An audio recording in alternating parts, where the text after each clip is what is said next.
Assalamu alaikum ji, hope you are doing good. This is Advocate Usman Abid and you are watching the law session. In today's session we will discuss another constitutional case of Pakistan, and that is Asfanjar Wali Khan versus Federation of Pakistan. Reported case है PLD 2001 Supreme Court page 607. इस case में basically जो नैब ordinance है 2001 का, जो कि general Parvez Musharraf साहब की तरफ से एहतसाब के लिए दिया गया था, उसको चैलेंज किया गया था, उसकी वायरीज़ को चैलेंज किया गया था कि ये ऑर्डिनेंस जो है ये कॉन्स्टिट्यूशन ऑफ पाकिस्तान 1973 से कंट्राडिक्टरी है, उसके अगेंस्ट है। सो इस ऑर्डिनेंस को नल एंड वॉइड डिक्लेयर किया जाए। अब इसमें काफ़ी सारी पिटीशंस जो हैं वो सुप्रीम कोर्ट में अंडर आर्टिकल 184(3) फाइल की गई थी, जिनको कंसोलिडेट करके सिंगल जजमेंट इसमें दी गई थी। अब इन पिटीशंस में जो ग्राउंड्स लिए गए उनमें से जो इम्पोर्टेंट वन है वो मैं आपके सामने रख देता हूँ। Number 1, it creates a parallel and non federal judicial system, क्योंकि ये कहा गया कि ये जो ऑर्डिनेंस बनाया गया है, ये जो हमारा कन्वेंशनल जुडिशल सिस्टम है मुल्क में, उसके पैरेलल एक और बना दिया गया जुडिशल सिस्टम, क्योंकि इसमें आर्टिकल्स 175, 202 और 203 की वायलेशन है जो कॉन्स्टिट्यूशन के हैं। ये जुरिस्डिक्शन ऑफ कोर्ट से रिलेटेड आर्टिकल्स हैं। सो इस बिना पे, इन आर्टिकल्स की वायलेशन की बिना पे कहा गया कि ये पैरेलल जुडिशल सिस्टम क्रिएट कर रहा है ऑर्डिनेंस, इसलिए इसको नल एंड वॉइड डिक्लेयर किया जाए। सेकेंडली, इस ऑर्डिनेंस में अंडर सेक्शन 5R ये कहा गया था, एक नया ऑफेंस बताया गया था, विलफुल डिफ़ॉल्ट। अब ये इसका मतलब ये था कि अगर कोई पब्लिक ऑफिस होल्डर ने कोई लोन्स वगैरह लिए हैं, कोई बैंक से, कोई फाइनेंशियल इंस्टीट्यूशन से कोई लोन्स लिए हैं, बट उनको रीपे नहीं कर रहा, तो ये विलफुल डिफ़ॉल्ट का ऑफेंस समझा जाएगा। और अब यहाँ पे इस केस में ये ऑब्जेक्शन ली गई कि ये जो विलफुल डिफ़ॉल्ट का ऑफेंस क्रिएट किया गया है, ये आर्टिकल 18 जो ऑफ कॉन्स्टिट्यूशन, जो कि freedom of profession and trade से रिलेटेड है, उसकी वायलेशन करता है ये ऑफेंस। नेक्स्ट वन, ये इस ऑर्डिनेंस में अंडर सेक्शन 2 ये कहा गया था कि ये ऑर्डिनेंस जो कि 2000 में आया था, नैब ऑर्डिनेंस, इसकी इन्फोर्समेंट फ्रॉम 1 जनवरी 1985 से होगी। तब से लेके जितने भी ऑफेंस एक्ट्स किए गए हैं वो इसके अंडर कवर होंगे।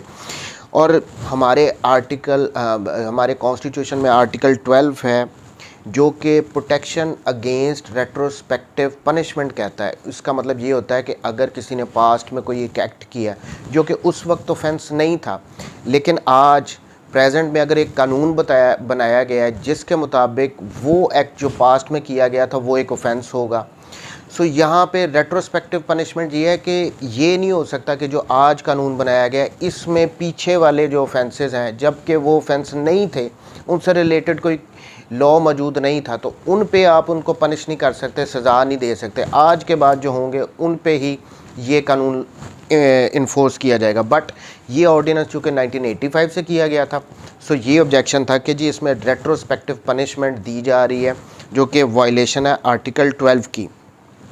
नेक्स्ट इसमें ग्राउंड इन पिटीशंस में ये थी कि आर्टिकल्स 14D है इस ऑर्डिनेंस का, उसके मुताबिक जो बर्डन ऑफ प्रूफ है वो शिफ्ट कर दिया गया है एक्यूज़ पे, कि ये मुल्ज़म पे बर्डन ऑफ प्रूफ होगा। इन नॉर्मल क्रिमिनल प्रोसीजर में, क्रिमिनल केसेस में हमारे यहाँ जो बर्डन ऑफ प्रूफ है वो ऑलवेज़ प्रोसिक्यूशन पे होता है कि जिन्होंने इल्ज़ाम लगाया वही बताएं, वही उसको साबित करें।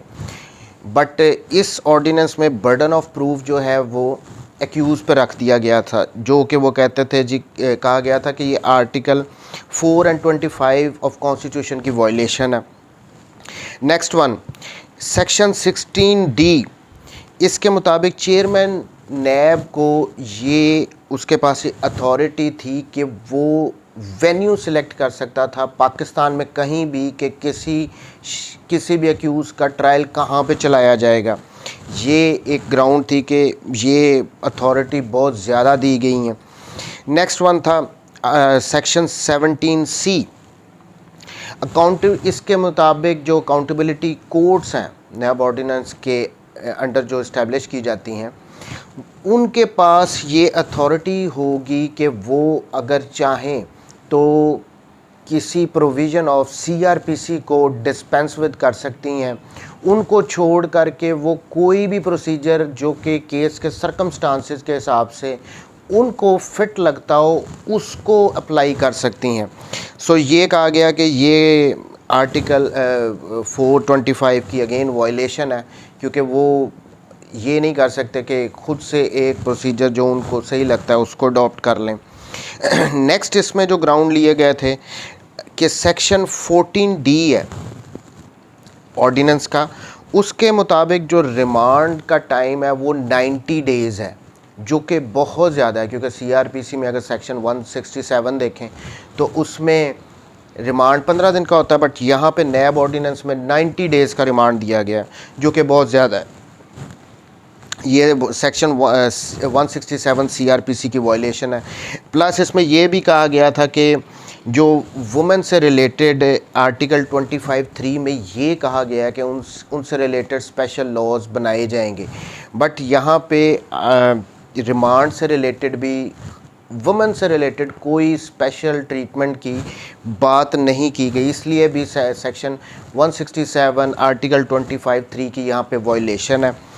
नेक्स्ट वन इसमें ये कहा गया था कि जो चेयरमैन नैब के इख्तियारात हैं, पावर्स हैं, वो बहुत ज़्यादा हैं। फॉर इंस्टेंस जो प्ली बार्गेन है, अगर वो कोर्ट कर भी ले तो उसके बाद वो चेयरमैन नैब की उस पर एंडोर्समेंट ज़रूरी है कि जब तक चेयरमैन नैब नहीं एग्री होंगे तब तक ये प्ली बार्गेन फ़ाइनल नहीं हो सकती।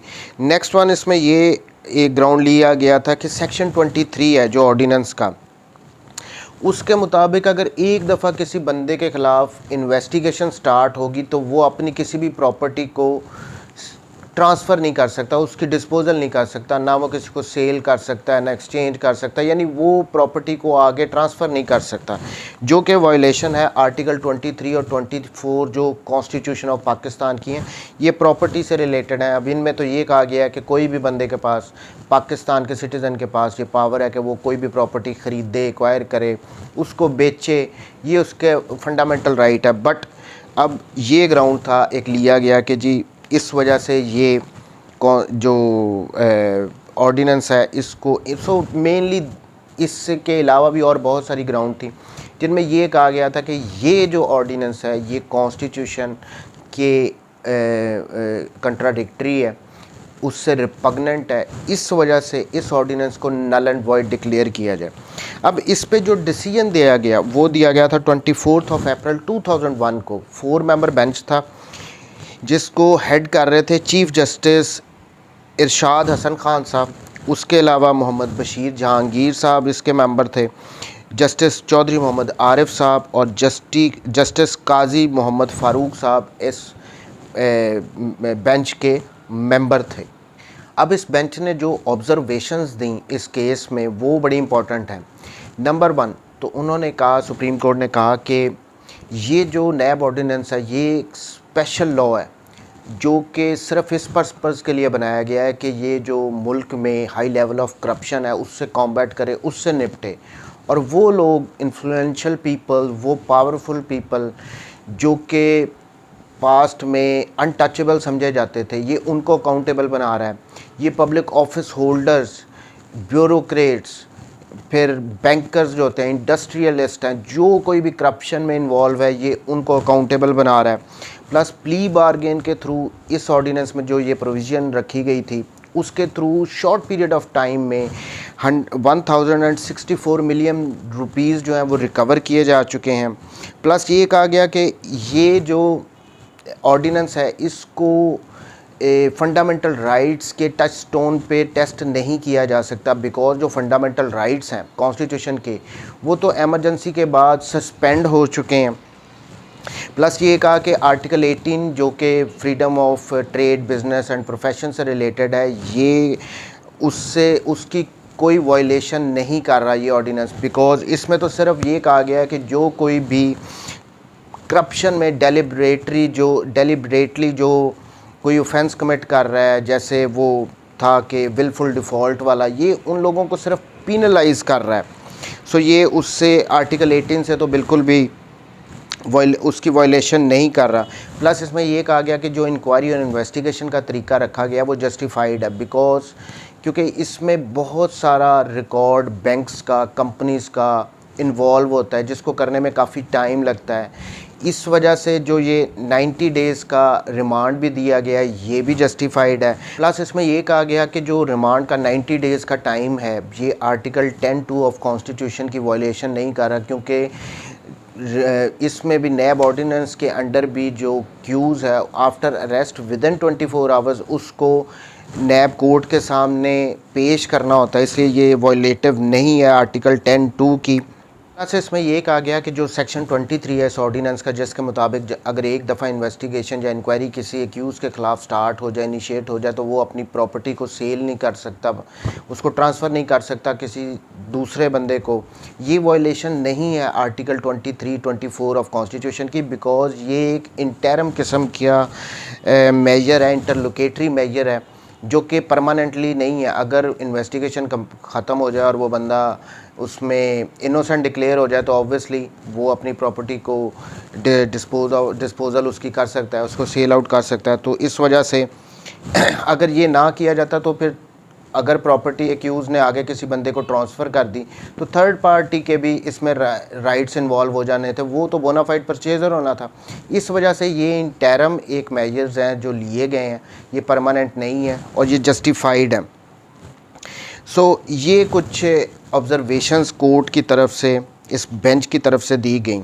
इन शॉर्ट, इस केस का डिसीजन देते हुए सुप्रीम कोर्ट ऑफ पाकिस्तान ने नैब ऑर्डिनेंस 2000 को नल एंड वॉइड डिक्लेयर नहीं किया, बट उन्होंने कुछ गाइडलाइंस प्रोवाइड की कि इनके मुताबिक कुछ अमेंडमेंट्स इस नैब ऑर्डिनेंस में करना ज़रूरी है।